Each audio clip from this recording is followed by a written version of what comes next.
Shedeur Sanders is more than ready to be the QB who turns the Browns around. We will talk about it coming up next on the Locked On Browns podcast.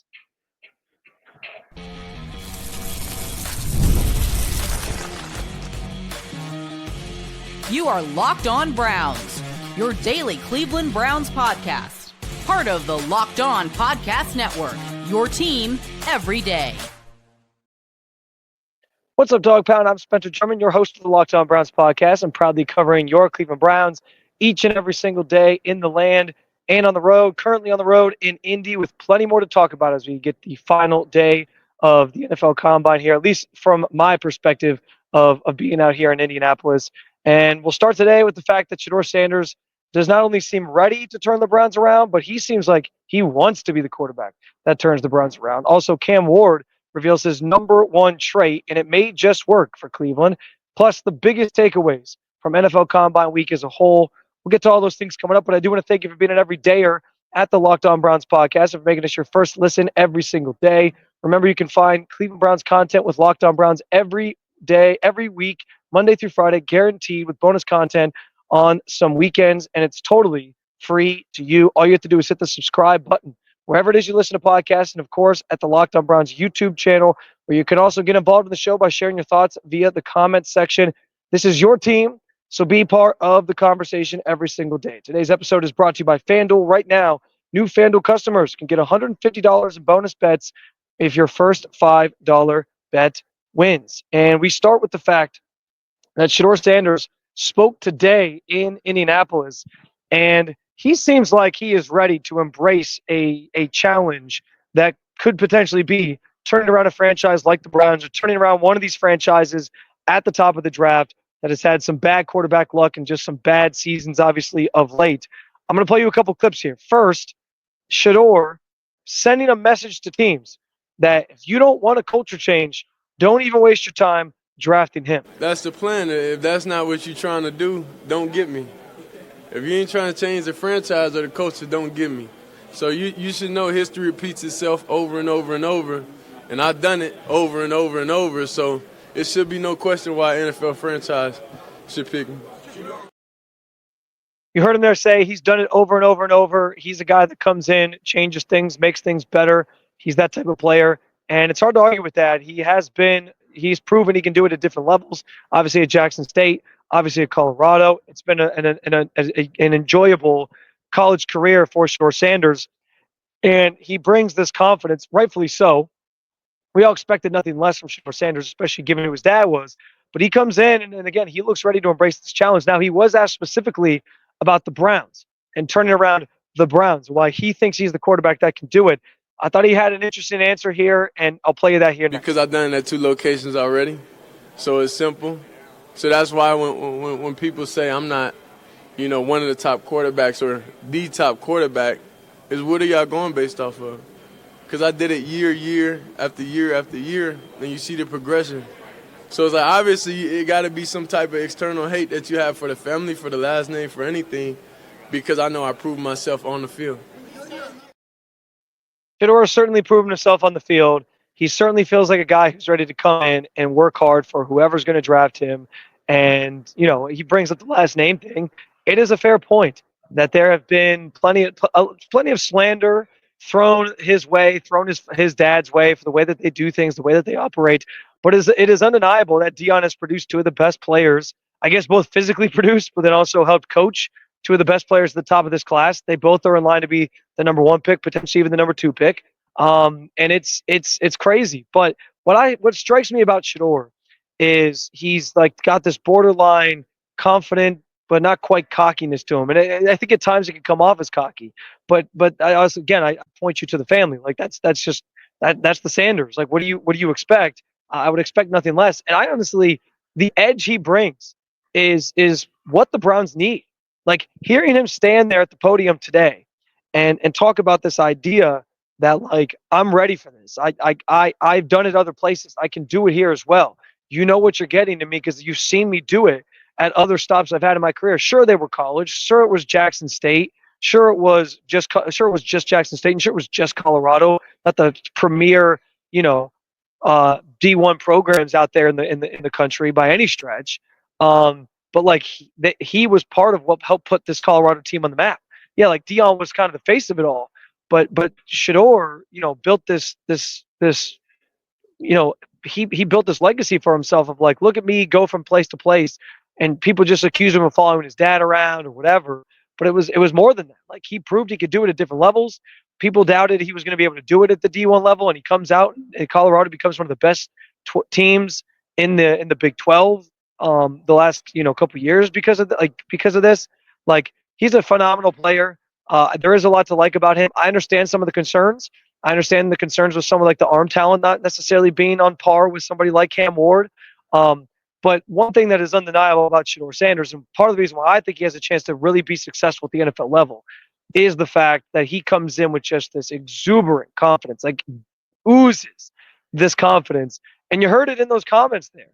Like he is not afraid at all of the spotlight. And like this can't be understated either in relation to the Browns, because there is a stigma, there is added pressure that comes with trying to be the Cleveland Browns quarterback of all things. They haven't been able to get that position right for so many years of just like, we can't figure it out, we can't do it, all these different things.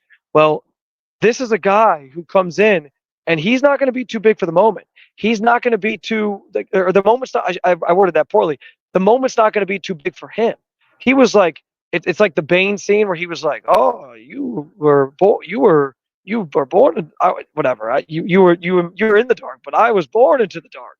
Like the fact that he came from this family that was always in the spotlight. He had a dad who was the superstar talent at the NFL level, who nurtured him along the way and showed him the ropes of like how to handle that spotlight, how to handle that fame, how to handle NFL stardom, how to handle the pressures of those biggest moments that you'll probably be a part of throughout your career.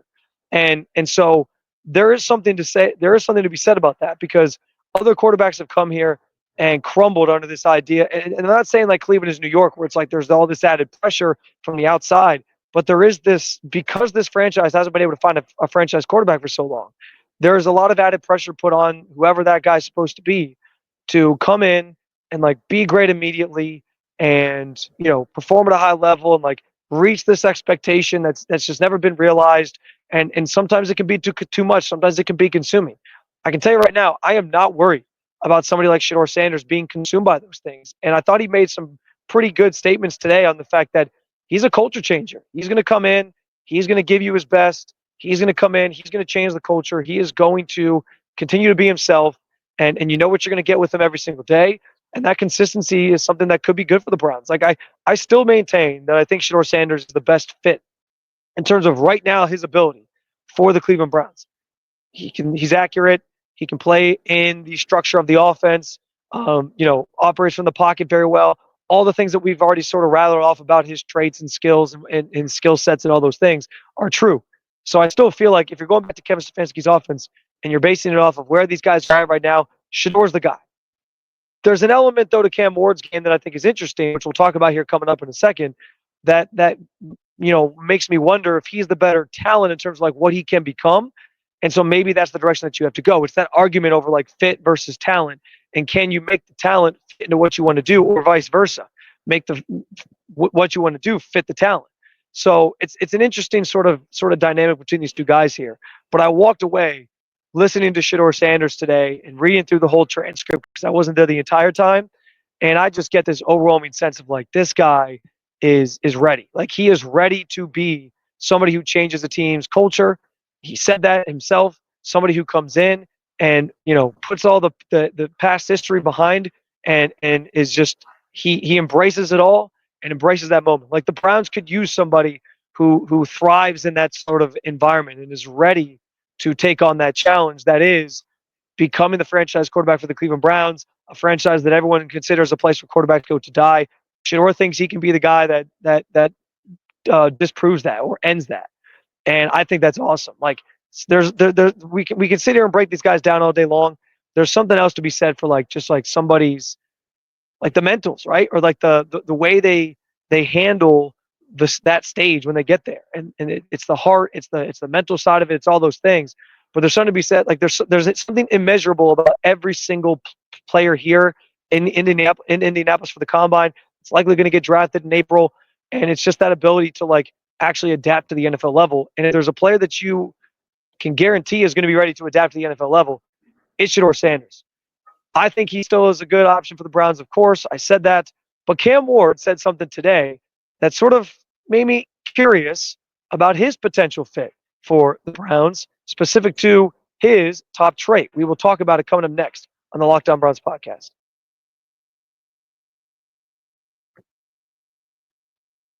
When the game tips off, the NBA action is just getting started, and there's no better place to get in on it than FanDuel, America's #1 sports book. With FanDuel, you can place live bets throughout the game. So even if you missed the opening tip-off or you want to get a fourth quarter comeback going, you can stay in the action. And if you're looking for a bigger payout, you can even combine your live bets to make them same game parlays. With the NFL season behind us, we're in off-season mode, but I'm all in on the Cleveland Cavaliers.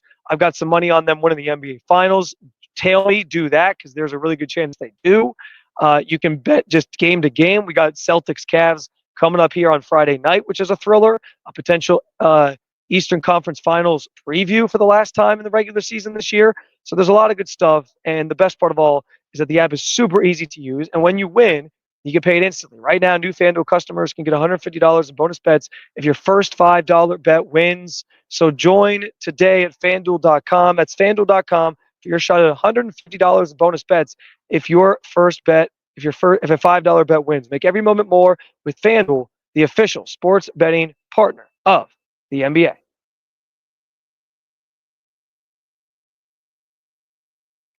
All right, so we talked a lot about Shedeur Sanders. Let's go to Cam Ward, who spoke at the exact same time as Shedeur Sanders. Kind of inconvenient, if we're being honest with ourselves, because I was trying to pull double duty and get both of them. I was able to do it. That's how you got the video clips in the show today. But regardless, Cam obviously was the I don't want to say the belle of the ball. I think Travis Hunter was probably the belle of the ball for the weekend. But there was a big contingent around him today because Shedeur's talked a bunch. He was at the Shrine Bowl. He's been some other places. He's been posting stuff on social media. There's been a lot less noise in relation to Cam Ward. And so for a lot of people, this was the first time in the media to get a chance to sort of interact with him and talk to him, as it was the same thing for the Browns, getting their first opportunity to sort of interact with him and talk to him here in Indy and get to know him a little bit better on a more personal level.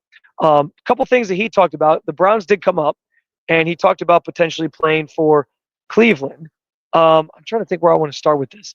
Let's start with that. He talked about potentially playing for Cleveland, and these were his thoughts on why he believes Cleveland actually would be a good fit. Real good. Being able to meet with the GM, finally meet the quarterbacks coach in person, the OC as well. They do an unbelievable job on offense, getting people open. They got an unbelievable offensive line. Jerry Jeudy's one of the best receivers in the league. So, if I'm hoping to go there, I know it'll work out good. So he says he knows it would work out good in Cleveland, suggesting it would be a good fit. Some of that is just like the classic posturing that goes on. All these guys who are near the top of the class have a chance to be drafted first or second overall. They're obviously going to talk with these teams, but he does seem at least interested in the idea of like, yeah, they got Jerry Jeudy. He's great. Liked what they brought to the table when I talked to them. He mentioned something that we say all the time about Kevin Stefanski's offense, the fact that they do a really good job of getting guys open. That makes life easier for a quarterback like Cam Ward, who wants to be able to transition his game from being more sporadic, but run out of the pocket and have to make plays outside of the structure to being more of a pocket passer. That is the thing that struck me the most from his press conference today, because he talked about what his #1 trait is. We know Shedeur Sanders has already said, he answered this question back in January. What's your #1 trait? He has always said decision making. And we were all really quick to attach that to the Browns. We're like, oh, that's the thing they're looking for. Tommy Rees said it. They want a guy who's a good decision maker. We connected those dots. But I found it interesting that Cam Ward took time to elaborate or explain what his #1 trait is. And what's interesting is this also feels like it would be a good fit for the Browns. I think my best trait is winning from the pocket, and I got better at that over my years throughout college. And at the end of the day, as a quarterback, you can't rely on scramble drill and having to win out of structure, because you can't win in the pocket, you'll never be successful. What strikes me about that is his willingness to understand, like at the NFL level, you have to be able to operate in the pocket. You can't just be this sporadic, run around, make plays, throw it up, and hope for the best. Now, sometimes there's moments for that. We see players in the NFL who are great out of structure. Lamar Jackson is phenomenal out of structure. Patrick Mahomes does some crazy sidearm BS out of the pocket all the time. Like there's guys who can thrive in chaos. And I'm not saying that that's not something Cam Ward shouldn't have or do or bring to the table in the NFL level. Like it is a nice luxury to have when you have a guy that can make those plays when things break down or they're flushed out or whatever. So I'm not saying it's a bad thing, but getting him to sort of hone in and stay in the pocket and be able to do things from that area is that's the nature of the NFL. All quarterbacks have to be able to do that on some level. And he's saying that he thinks that's his biggest strength. Now, the tape, any criticisms of Cam Ward about like holding the ball too long, bailing and trying to make plays outside of the pocket, maybe not being able to do that, and the risk that comes with him sometimes. He had 8 fumbles. He threw some picks, he could have thrown more picks even in certain situations where he kind of like tried to force the ball. Those are things he's going to have to clean up. And those are all valid concerns. But there are still moments where you see him at the college level when you watch his tape where he can operate from the pocket. And the fact that he's taken it upon himself here at the combine to say, I need to get better at that. I want to make sure he said it was a strength for him, but for him to sort of allude to the idea that like, I know at the NFL level, I have to do this, making it almost seem like it's a point of emphasis for him. I mean, that's massive. That's a guy who wants to get better. That's a guy who wants to be coachable. That's a guy who wants to learn how to be great at the next level, as he should. And I think he has a really good opportunity to be great at the next level because he's a phenomenal talent. And I've said it already. Shedeur is probably the better fit right now for what the Browns are trying to do on offense with Kevin Stefanski. He's got the cerebralness. He's got the decision making down. He's got the accuracy down. Cam, I think, is a better decision maker than he's given credit for. He does force it sometimes. I think that sometimes it's just like a player trying to do something extra. We've seen that with Josh Allen so many times. And there is a level of like coaching that out of somebody can be hard. But I do think Cam is the more talented player. Like I think his ceiling is higher if a coach can get his hands on him and like a ball of clay sort of mold him into being the the the quarterback that you need to be at the NFL level. I think there's a chance that could happen. Like I said, his comments today made it sound like he is coachable. He's open to getting better. He wants to get better because he knows that if he's going to make it in this league, he knows if he's going to be a Hall of Famer, he knows if he's going to be great, he's going to have to do those things. So hearing Cam say that I thought was interesting because I do think there's a path forward for the Browns to take Cam Ward. Even though everyone's been pointing at Shedeur Sanders to this point, I think it could work. I think it could be a fit for Cleveland. And again, you end up taking the better player. And what's interesting off of that is the fact that you heard comments in both directions from Andrew Berry and Kevin Stefanski this week. They both said decision making is the thing that they're going to prioritize the most. Understandably so. That's always kind of been the case for them. But at the same time, you heard them talk about how like if they find somebody who's more talented, they're not going to shy away from taking that guy and making the offense fit for that player. Making it work with that player because you want your offense to sort of be malleable in that way and be able to handle different looks, different players, all those different things. So what's interesting now the hurdle for me with that is you just tried to do that with Deshaun Watson and it went terribly. Can you afford to do that again? Maybe the difference is you're getting a younger player who hasn't made it in the NFL yet. And so you can have an easier time maybe pushing him in the direction you need him to go and getting the offense to sort of fit with him better than you could with Deshaun, who was very much like, I know what I do best. I need this. I need this. I need this. And that just screwed the Browns' entire offensive plan. And it was an unmitigated disaster. It was a disaster. It was a disaster, as we saw with Deshaun Watson the last couple of years, especially this past year. So there is that sort of added red flag of like, well, you already tried to take a guy who was talented and morph your offense into him, and it didn't work. So should you just go back to what you do well and take the guy who fits your system better? Maybe, but you also don't want to miss out on a talent like Cam Ward if he really is going to be the better of the two. And if they think he's going to be the better of the two, I think you got to pull the trigger. I liked what Cam Ward had to say today. I thought he was pretty poised in the same way that Shedeur Sanders showed a lot of confidence. I think Cam Ward did easily as much. Some final thoughts from the combine here in Indy before I get out of here and hit the road. I'll give you those coming up next on the Locked On Browns podcast.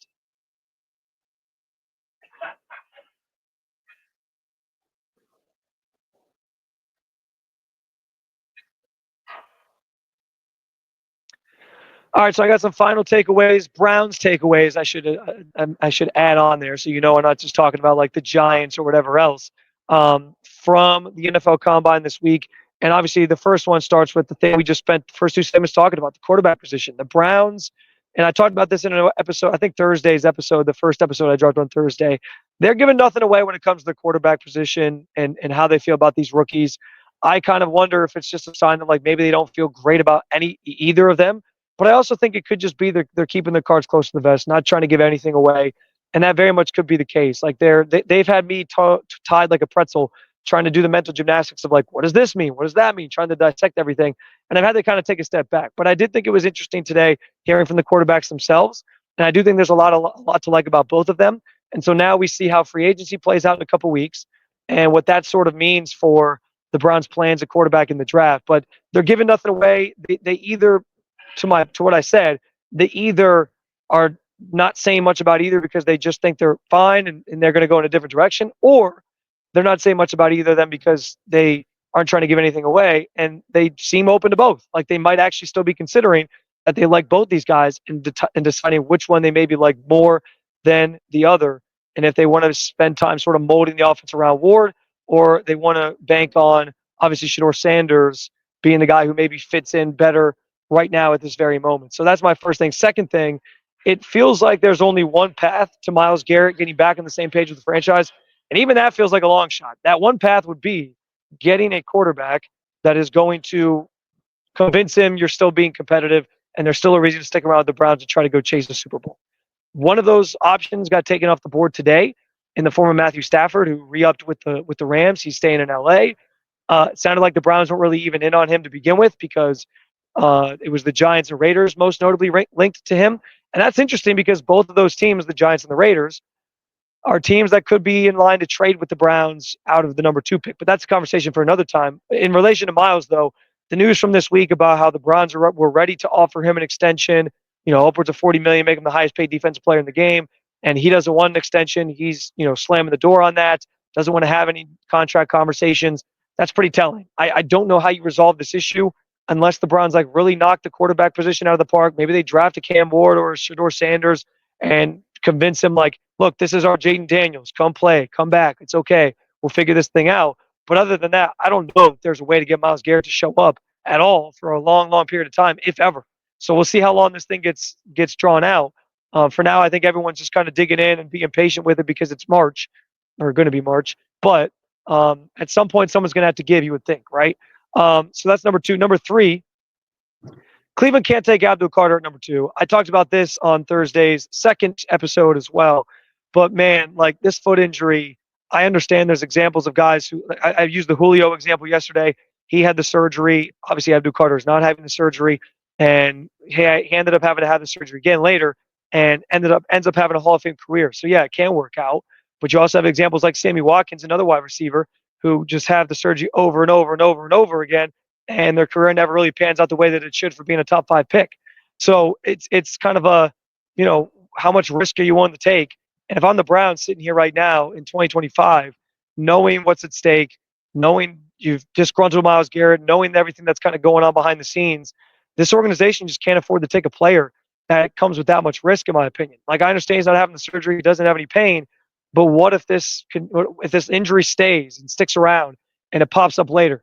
You're going to lose a potential number 2 overall pick in for a season.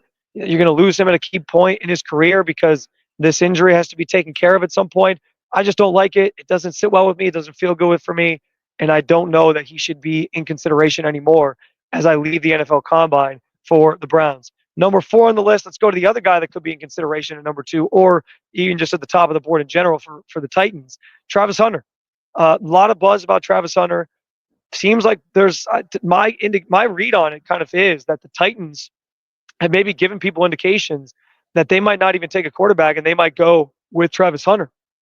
So I find that kind of interesting that maybe Travis is the number 1 player taken. And that would kind of fall in line with what they said, the Titans that is, about like we're not going to pass on a generational talent. They view him as a generational talent, guy that can play both ways, Shohei Ohtani-esque in the NFL.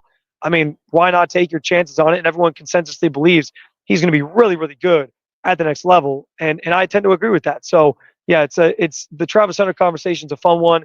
And I do think if he's there for the Browns, it's in consideration. My biggest thing though is we heard Andrew Berry say he views him as a wide receiver. And I don't know that the Browns can afford to take a wide receiver at 2. It just doesn't really fit. You have needs that are way more pressing, quarterback chief among them. And so, and this is kind of interesting. Like, because the Abdul Carter thing, I kind of walk away to sum this all up. I feel like the Browns are kind of screwed. Like, Abdul Carter now, maybe not in consideration because of the foot thing. These quarterbacks could be hit or miss unless they really fall in love with one. And Travis Hunter, the position you view him playing primarily, I don't know that that's your biggest need. Like, I don't know that it solves a lot of your problems if you take him at 2. So it's an interesting dilemma, and certainly the case for the Browns. And the last thing I just kind of wrote down was there's going to be some changes when it comes to how this team operates in training camp and the lead up to the season, how they probably do things during the season from a practice standpoint, a workload standpoint. Kevin Stefanski no longer doing the Greenbrier. He's going to have to run a legitimate training camp at the team facility and get work in that way and maybe ramp things up a little bit more and do things a little bit differently. I also know from the conversations out here that, as we talked about, there will be joint practices this year. And I say practices because I've been hearing that there's going to be sort of joint practices with 2 different teams, and they're going to kind of look a little bit different. They will share more information on that in the coming weeks, but keep an eye out for that as well because it will sort of start to take shape what Brown's training camp is going to look like later on this summer. Whew, what a week! It's been a bit of a whirlwind out here in Indianapolis, but I've appreciated you being there every step of the way and making us your first listen every single day here at the Locked On Browns podcast. Make sure you continue to do so. Hit that subscribe button if you haven't already.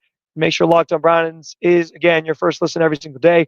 For your second listen, you can go find the Locked On NFL show, our NFL squad show for the week, dropped yesterday. Or you can keep it local. Check out Locked On Cavs, Locked On Guardians. Thank you for being here every day here at the Locked On Podcast Network. I will talk to you again real soon, Cleveland. But for now, peace.